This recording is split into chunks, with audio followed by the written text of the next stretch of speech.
I kind of wanted to show this deck. It's like a zombie deck that I've been playing on Dueling Book. I mean, obviously, Dueling Book just started back up and running a couple days ago, just because we got the ban list. And this is the deck I actually been playing. The deck's like really good. I'll kind of go into some gameplay and stuff like that. I don't know. It's just really good. What's it called? I played in the locals, managed to go undefeated just because like all the meta is literally like this deck just kind of like counteracts like the entire meta. I think Zombie Roll is just way too powerful. Like, oh, as a card, just because like I don't know, it's just so hard to deal with. Like against like the bird up deck, they literally can't do nothing. It just shuts down the entire deck just because they need like certain types. So what's it called? That just gets shut down. Dragonlings can't start up any combos because they need the dragons. What's it called? It even helps in random matchups, like against Emancipator, they can't bring out like the Researcher, which actually comes up like in the games and stuff like that. And then just like I don't know, against Salamangreat, like it just shuts them down. They can't do anything like at all, like period. So the card's just super strong. It's I don't know, it's just really annoying for people to be able to deal with. So yeah, it's just really good. And against even like Drytron and stuff, they can't tribute for the what's it called the Fiend or whatever. So it's like I don't know, it's just super strong. The cards are strong, and I made the deck specifically to go second just because the deck is not very powerful when it goes first. Like yeah, you can main deck like rivalries and stuff like that. I've seen people do that. Like I just cited just because like I'm not guaranteed to go first, but for the most part, if I make the deck going second, if I lose a dice roll, more often than not, I mean with my luck, they've been making me go first, which is kind of like dumb. Like I'll show you guys replays. Like literally, I go first like every time I lose a dice roll. But like I said, I made it to go second because the whole theory was that if I win the dice roll, I want to go second, and if I lose the dice roll, don't make me go second. So yeah, so that's just how I made it. Like I said, the deck's not very strong when you go first, just because like your biggest play is to summon Doom, and summoning Doom is obviously not very strong. Like yeah, like he's strong as a card in general, but he only has like two negates. So I made the deck just to be able to break the entire board, right? So you break the entire board, and then you have Doom, and then like at that point, the game is just over, just because it's so hard to deal like with Doom once you wasted their resources. So many people just go completely off, and then you Dark World or you super poly them, or you evenly match them, or anything, and just dealing with Doom is like it's over. Like the game's just over at that point. Like there's even a lot of games against like Invoked where like they can't deal with Balrog, so like you just like what's it called? After you get rid of like their Mechaba or whatever they do, you just summon this and then they're just done, you know.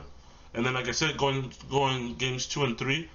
So if you win the game one, most likely, especially if you win the dice roll, they're gonna assume that you want to go first. I'm sorry, second. So they're gonna make you go first. So that's when you cite in the whole rivalry Solemn Judgment package. Solemn Judgment is still really good, even if you don't cite in the rivalries, just because what's it called? They still have to deal with Zombie World, and most often than not, they want to get rid of it, which is where you play the Judgments. But but yeah, so and then obviously against the matchup that Zombie World just kills them, you just go first in general, because even just playing Zombie World on them is just game. Like if they don't have any back row disruption, like the game is just over at that point. Like against those matchups, you just want to be able to do that. And then also like so you just kind of do that, right? And then a lot of the time I'll still do it, just because obviously this is just the biggest lock ever.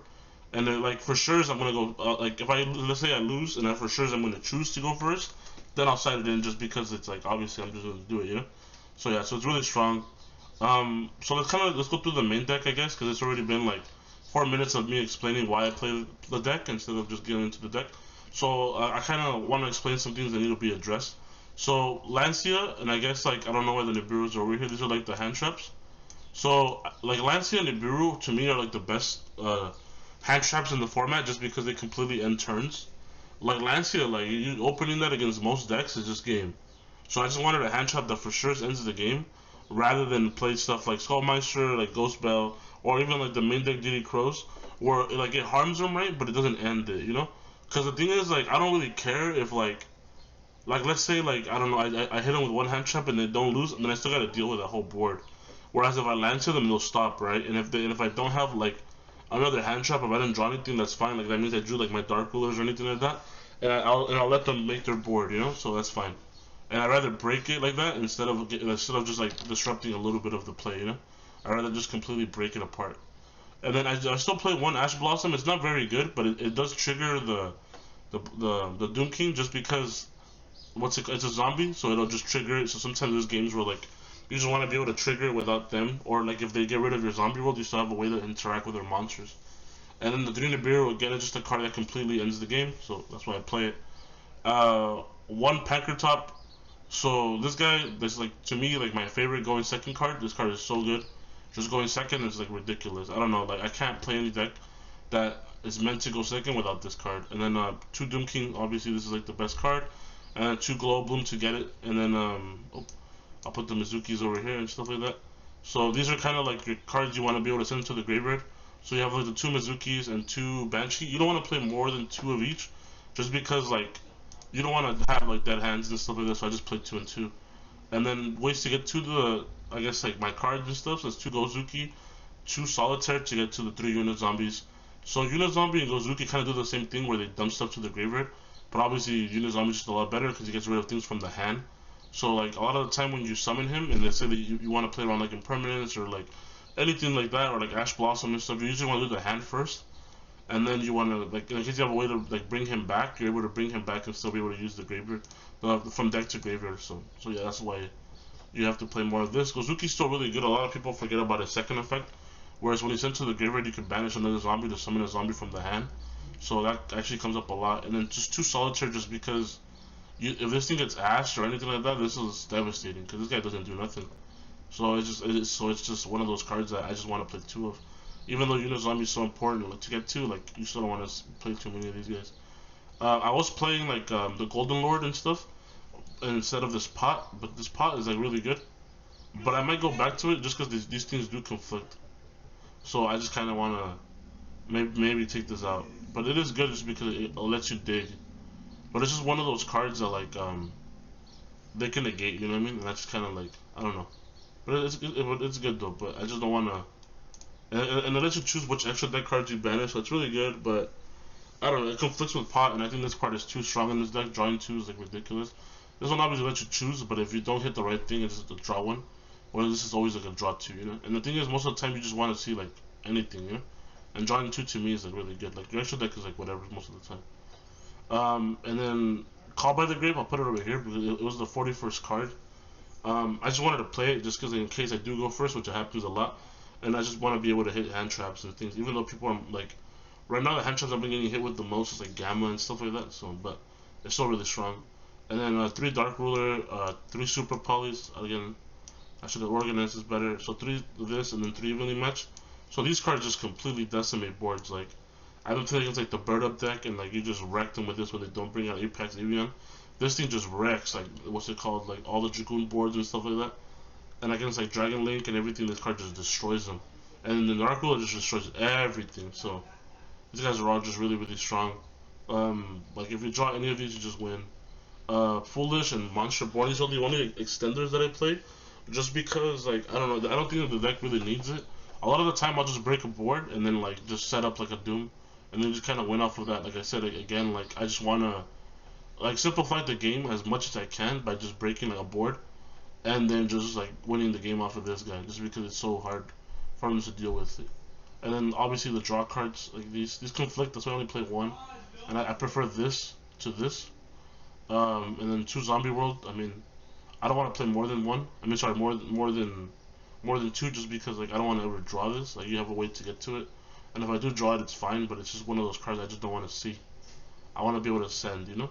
So there's that, and then what's it called? And I always have access to this because technically you play a lot of ways to get to. You can even just normal summon this. And then as far as the side deck, I mean it's pretty generic. The only thing that might seem odd is like I don't play Red Reboot.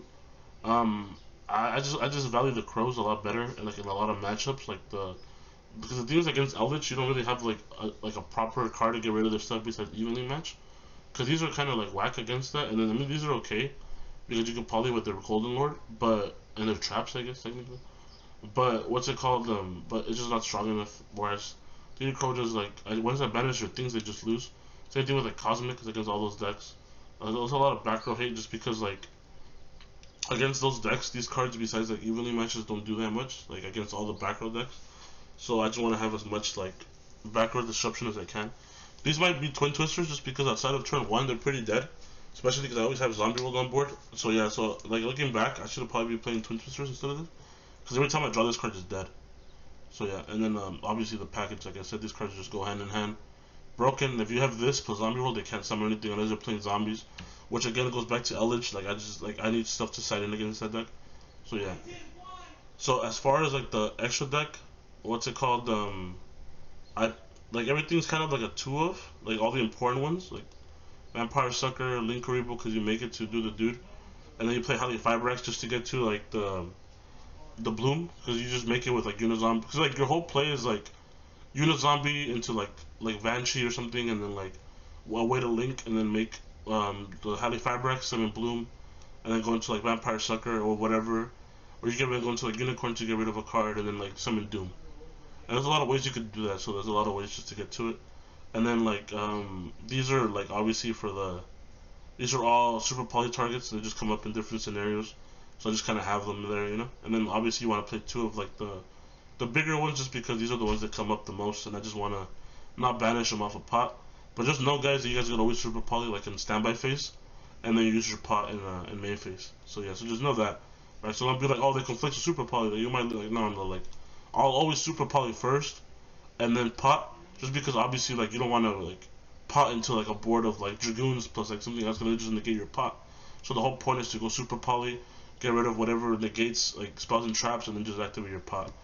And then there's a utility, so there's access code and what's it called, unicorn. So these kind of, I mean, they're kind of there just like I said for utility. I just want to get rid of stuff. And then the savior is like another way to get to my stuff. If you guys don't know what he does, basically I could just learn the damage calculation.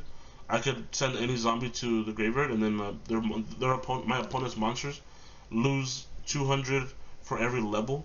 So it's really good. I mean, obviously it gets you to whatever you need. It gets you to another Doom, gets you to Mizuki's, to Banshees if you want to have a follow up, especially like if you know they'll get rid of your zombie world. So yeah, and then so that's about it, guys. That's a pretty simple deck profile. I'll be showing you guys like some other stuff right now with it, just kind of like that way you guys can look beyond that. And yeah, later, guys.